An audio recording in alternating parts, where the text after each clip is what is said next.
You can use the setFieldBehavior command to dynamically set or modify the value in an input field on your app.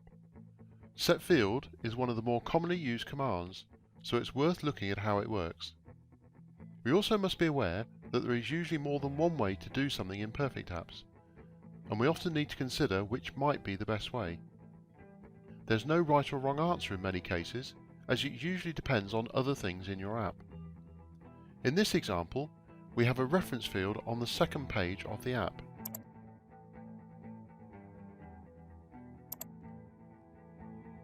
We want to generate the reference, a combination of data from different fields on this first page. Let's say we want it to be the employee name and ID, followed by the claim month and year. Note that in the month drop-down properties, you will see that the value of the drop-down is an abbreviated version of the month name.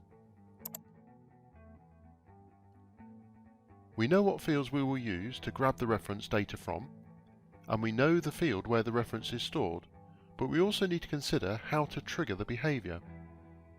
There are a couple of ways that spring to mind. First, we could trigger the behavior when changes happen in the fields that make up the reference. That will work okay, but as the reference consists of data from 4 different fields, the logic would have to be triggered from each one of those. This type of behavior would typically be required if the target field was on the same page, which is not the case in this example.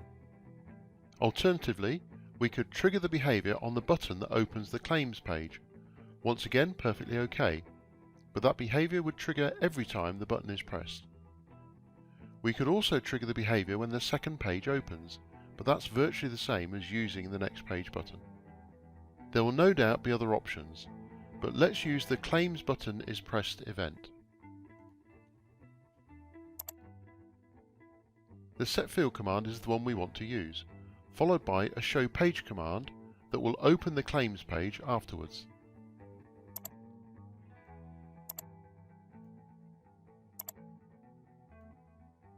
You would generally precede this with a mandatory check command, but that's covered in a different tutorial video. In the setField command properties, there are 2 things to do. First, we must select the target field where we are setting the reference.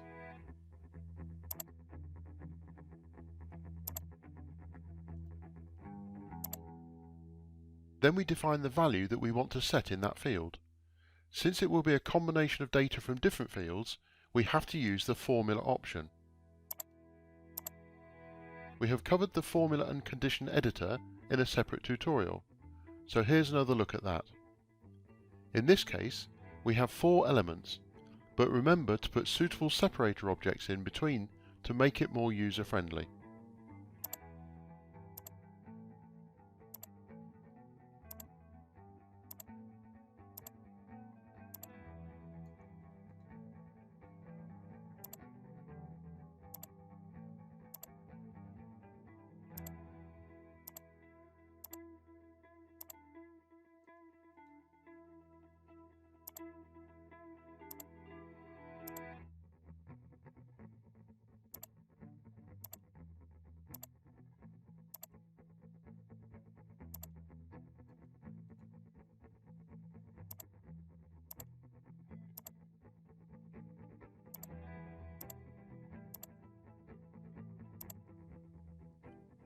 The default setting for the showPage command is good, so there's nothing to change there.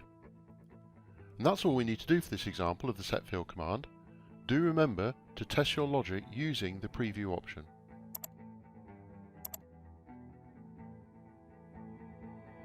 As we are in test mode, we will skip some of the fields.